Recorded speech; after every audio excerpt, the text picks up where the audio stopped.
Hi అండి. ఈరోజు నేను గడ్డి జున్ను అయితే ప్రిపేర్ చేస్తున్నానండి. ఇదిగోండి ఈ ప్యాకెట్ ఇలా ఉండిద్దండి గడ్డి జున్ను. ఇదైతే మనకి మార్కెట్లో అవైలబుల్గా ఉండిద్ది. ఇది ఒక ప్యాకెట్ వచ్చి నాకు 40 రూపాయలు పడిందండి. ఒక ప్యాకెట్కి 1/2 లీటర్ పాలు అయితే పోసుకోవాలి. ఇందులో ఒక గిద్ద వాటర్ అయితే పోస్తున్నానండి. ఈ పాలు బాగా మరగాలండి. అడుగు అంటకుండా కలుపుకుంటూ ఉండాలి. ఇప్పుడు ఈ గడ్డి జున్ను అయితే వాష్ చేసుకుంటున్నానండి. ఒకసారి కడిగాక ఒక 1/2 టీ గ్లాస్ వాటర్ వేసి నానబెట్టుకోవాలి. ఇది విడిగా నానబెట్టడం వల్ల పాలలో తొందరగా మెల్ట్ అవుద్దండి. పాలు అయితే మరుగుతున్నాయండి. అడుగు అంటకూడదండి. అడుగు అంటితే టేస్ట్ కలర్ కూడా మారిపోయేది జున్ను. పిల్లలకు కొంచెం కలర్ఫుల్గా కనబడతానికి కొంచెం ఇందులో ఫుడ్ కలర్ కూడా యాడ్ చేసుకోవచ్చండి. నేనైతే యాడ్ చేయట్లేదు. పాలు అయితే మరిగినాయండి. ఇప్పుడు ఇందులో నానబెట్టుకున్న గడ్డి జున్ను అయితే వేసేస్తున్నాను.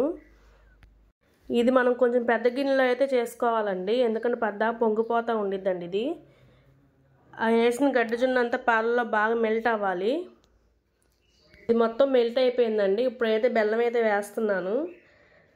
తీపి మీ ఇష్టం అండి, మీ టేస్ట్కి తగ్గట్టు మీరు వేసుకోండి. షుగర్తో కూడా చేసుకోవచ్చు. ఇంట్లో పెద్దవాళ్ళు ఉన్నారండి, వాళ్ళు షుగర్ తినకూడదని కొంచెం వాళ్ళకి తినాలనిపిస్తుంది కదండి, అందుకే బెల్లం వేసి చేస్తున్నాను. కొద్దిగా మిరియాలు యాలకుల పొడి అయితే వేస్తున్నాను. బెల్లం మొత్తం కరిగిపోయాక కొంచెం మరగాలండి, అప్పుడే బాగా టేస్ట్గా ఉండేది జున్ను.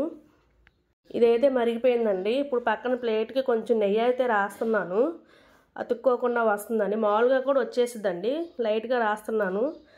నెయ్యి రాసాక ఈ మరగబెట్టుకున్న దాన్ని ఇందులో పోసేసుకోవాలండి. ఇది ఒక 1/2 అవర్లో అయితే మనకి గట్టిగా అయిపోయిద్దండి. ఇంతేనండి, చాలా సింపుల్గా మనమైతే గడ్డి జున్ను రెడీ చేసుకోవచ్చు.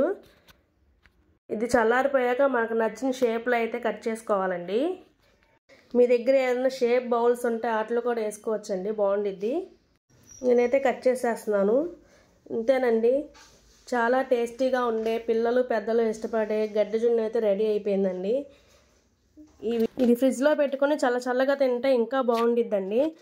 అంతేనండి. ఈ వీడియో కనుక మీకు నచ్చినట్టయితే లైక్ చేయండి, షేర్ చేయండి. ప్లీజ్ కిచెన్ని సబ్స్క్రైబ్ చేసుకోండి. బాయ్ అండి.